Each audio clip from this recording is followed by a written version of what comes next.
Descartes n'est pas né cartésien, il l'est devenu.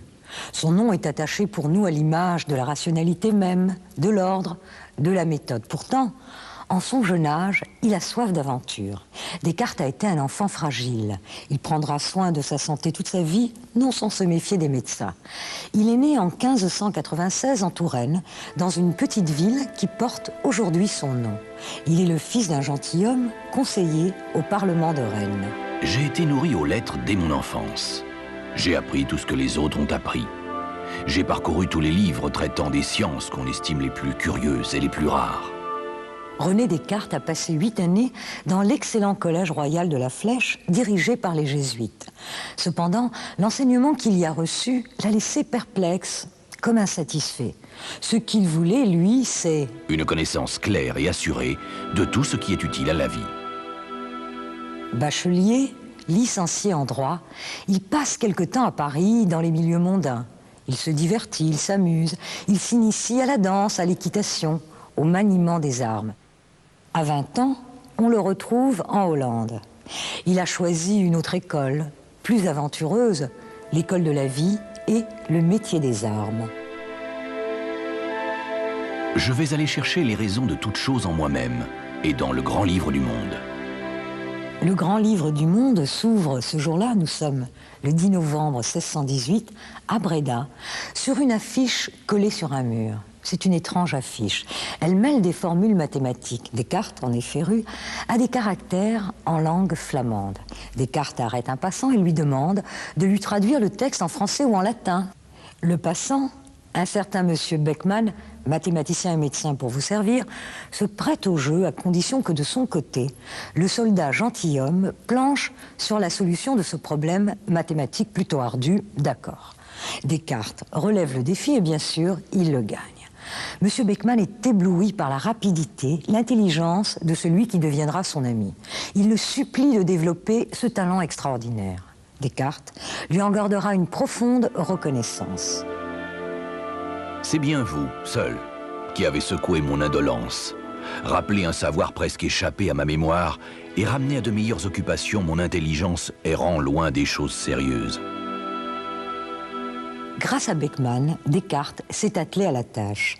Il mène des recherches dans les domaines de la géométrie, de la dioptrique, de la mécanique, entendez le génie militaire, et des mathématiques des sons. En quelques mois, il a rédigé un abrégé de musique qu'il offrira à son cher ami. Descartes est encore un homme de son temps et déjà un homme des temps à venir. J'employais ma jeunesse à voyager, à fréquenter des gens de diverses humeurs et conditions, à recueillir diverses expériences, à m'éprouver moi-même dans les rencontres que la fortune me proposait.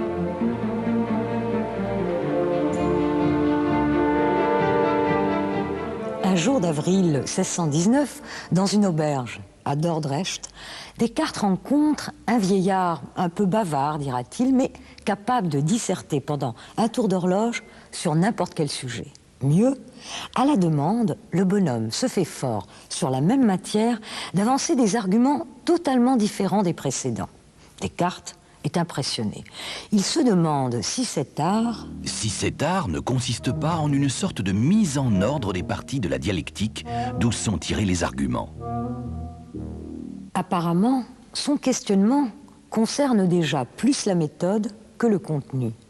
Cette idée de mise en forme ne le quittera plus, mais durant de longues années encore, ses obligations militaires, car il est soldat, le poussent sur les routes d'Europe.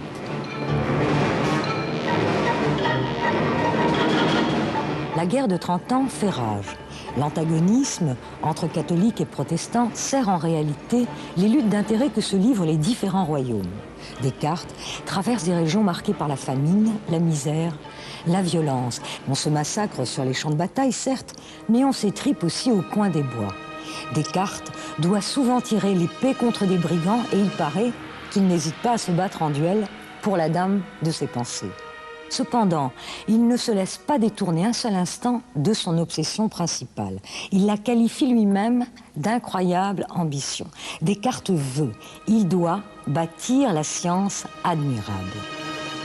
Une science entièrement nouvelle par laquelle se puissent résoudre toutes les questions qui pourraient être proposées. C'est en Bavière, dans une petite maison qu'on suppose confortable, que cette incroyable ambition va se préciser. Nous sommes le 10 novembre 1619. Le commencement de l'hiver m'arrêta en un quartier où, ne trouvant aucune conversation qui me divertît, et n'ayant d'ailleurs par bonheur aucun soin ni passion qui me troublasse, je demeurais tout le jour enfermé seul dans un poêle où j'avais tout loisir de m'entretenir de mes pensées. Donc, Descartes a passé toute la journée à méditer, une journée féconde.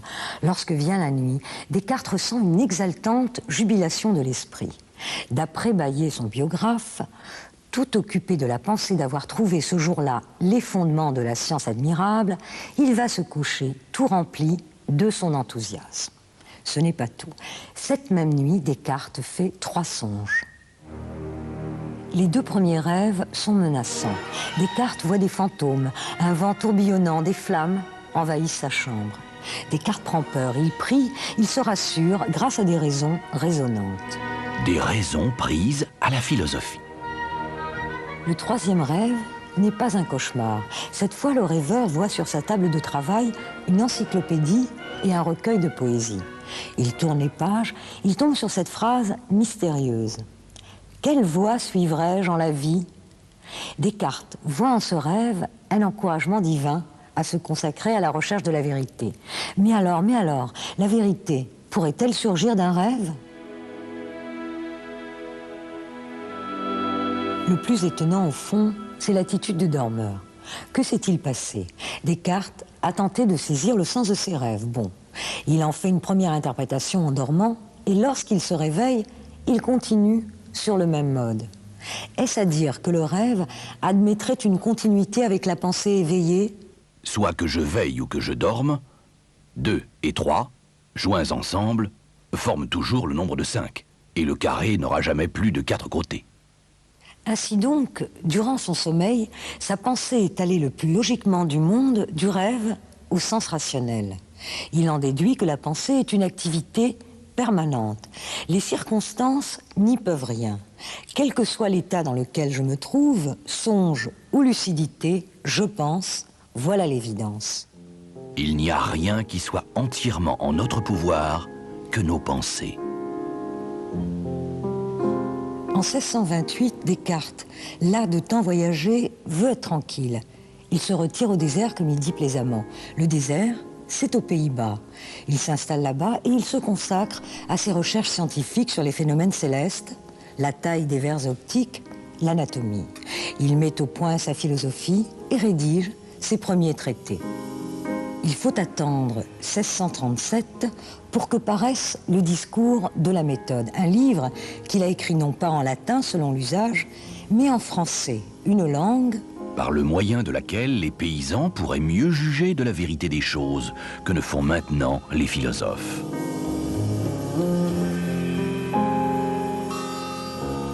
Le bon sens est la chose du monde la mieux partagée. C'est la fameuse première phrase de ce livre fameux. Une phrase qui, dans sa lumineuse simplicité, passe pour être simpliste. Mais attention. La puissance de bien juger et distinguer le vrai du faux, qui est proprement ce que l'on nomme le bon sens ou la raison, est naturellement égale en tous les hommes. Descartes précise également: ce n'est pas assez d'avoir l'esprit bon, mais le principal est de l'appliquer bien. Bref, ce qui compte, c'est la méthode. Cette méthode, selon Descartes, repose sur 4 préceptes. Premièrement, éviter soigneusement la précipitation et les préjugés. Ne juger que ce qui apparaît clairement et distinctement à l'esprit, et surtout, ne laisser aucune place au doute. Deuxièmement, diviser les difficultés afin de pouvoir les résoudre une à une. Troisièmement, réorganiser ces éléments en allant du simple au complexe. Et pour finir, ne pas oublier le dénombrement qui permet de procéder à des vérifications. La démarche de Descartes n'est pas sans faire penser à celle, par exemple, d'un architecte. Si la maison, l'édifice du savoir, est bâti sur du sable, eh bien, il faut la mettre à bas et la reconstruire sur de solides fondations. Voilà l'évidence. Ne recevoir aucune chose pour vraie, que je ne la connusse évidemment être telle. Descartes n'est pas un sceptique. Il ne fait pas du doute une fin en soi. Son doute est volontaire, méthodique et provisoire. Descartes le pousse jusqu'aux limites les plus extrêmes. Il va jusqu'à imaginer qu'un mauvais génie pourrait le tromper constamment et à son insu. Peut-être, se dit-il, tout ce que j'imagine, tout ce que je sens est illusion, peut-être que tout me trompe, mais il faut nécessairement que moi qui le pense, qui pense que je suis trompé, je sois. Remarquant que cette vérité, je pense donc je suis, était si ferme et si assurée que toutes les plus extravagantes suppositions des sceptiques ne pouvaient l'ébranler, je jugeai que je pouvais la recevoir sans scrupule pour le premier principe de la philosophie que je cherchais.